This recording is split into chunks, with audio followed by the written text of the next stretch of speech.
मशहूर रूसी लेखक चेखव ने लिखा, brevity is the elder sister of wisdom. संक्षिप्तता विवेक की बड़ी बहन है। तो मैं छोटी बहन का तो वादा नहीं करता आपसे, लेकिन बड़ी बहन का जरूर वादा करता। सिर्फ संक्षेप में राग दरबारी के बारे में 3 बातें कहूंगा जो हमारे तमाम विद्वान वक्ताओं ने, ये कहूंगा कि उनसे छूट गई। ये नहीं कहूंगा कि उन्होंने नहीं कही, समय का बंधन था। पहली बात तो ये कि राग दरबारी में हर जगह मुहावरा है। जैसे ही आप पुस्तक शुरू करेंगे वो बिल्कुल मुहावरे की शक्ल में शुरू होती है। श्रीलाल शुक्ल ऐसे लेखक हैं जिनके साथ मैंने शायद जीवन में सबसे अधिक समय बिताया होगा या उनका समय नष्ट किया होगा। यूं में 1977 जब से उनसे मेरा परिचय हुआ, तब से जब भी जहां रहता था, कई प्रसंग तो आशुतोष को मालूम होंगे कि उनके साथ समय अवश्य बिताता था, विशेषकर सूरज ढलने के बाद।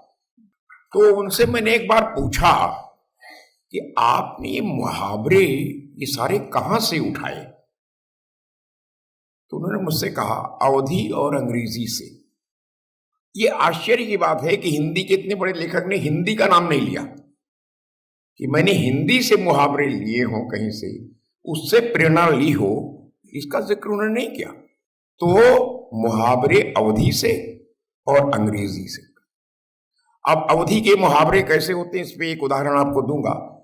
किसानों की जो भाषा होती है, खासतौर से मुहावरे, वास्तविकताओं को प्रकट करने में इतने तल्ख और तेज धारदार होते हैं कि कई बार उसकी कल्पना भी बहुत शिक्षित लोग नहीं कर सकते।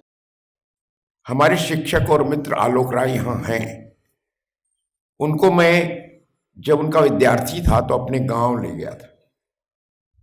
हालांकि मैं जब उनसे हमारे गांव के कई लोग बात करने लगे तो मैं बड़ा बेचैन हो गया कि हमारे शिक्षक हैं, उनके सामने किस भाषा में बात हो रही है। उसको मैं रोक भी नहीं सकता था, क्योंकि वो आधा गांव की भाषा में बात कर रहे थे। तो मैं ये सोचूं कि भाई ये ऑक्सफोर्ड से पढ़कर आए हैं, हमारे शिक्षक हैं, क्या सोचेंगे कि कहां लेके आ गया। लेकिन वही भाषा थी। अब आप देखिए कितनी धारदार वो मुहावरा होता है जो श्रीलाल जी ने कहा कि अवध से लिया है। मेरे गांव में एक मेरे मित्र गए, तो गांव के ही थे, मेरे गांव आ गए थे, और वो खड़ी बोली में बात कर रहे थे सबसे। अवधि में नहीं बोल रहे थे, खड़ी बोली में। तो हमारे गांव के मुंशी देवकली दीन, जिनके यहां डाकघर हुआ करता था, और इसलिए उनको सब मुंशी देवकली दीन कहते थे। आलोक राय जी उनसे मिल चुके थे, देवकली दीन से, और उनके मुहावरे की धार शायद उनको याद हो, लेकिन मुझे याद है। तो देवकली दीन ने उनकी तरफ देखा, खड़ी बोली में बात कर रहे थे। जब गांव में रहते थे तो अवधी में बोलते थे। तो उनका देखे मुहावरे क्या धारदार। अरे बेटवा का होगे तो का, अरे बाप अनियारे मर गए, बेटवा का नाम पावर हाउस। अब आप झेलिए इस मुहावरे को। दूसरी बात जो राग दरबारी में है, वो आप कई अर्थों में जॉर्ज ऑरवेल, जिस पे आलोक राय जी ने काम भी किया है, शोध किया है। जॉर्ज ऑरवेल की भाषा, चित्रण निर्मम है, कई बार भयभीत करता है।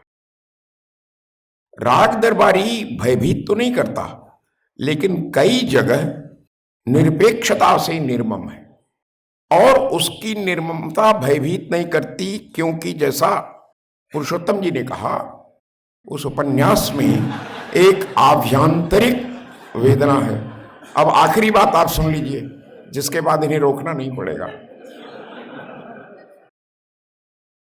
वो है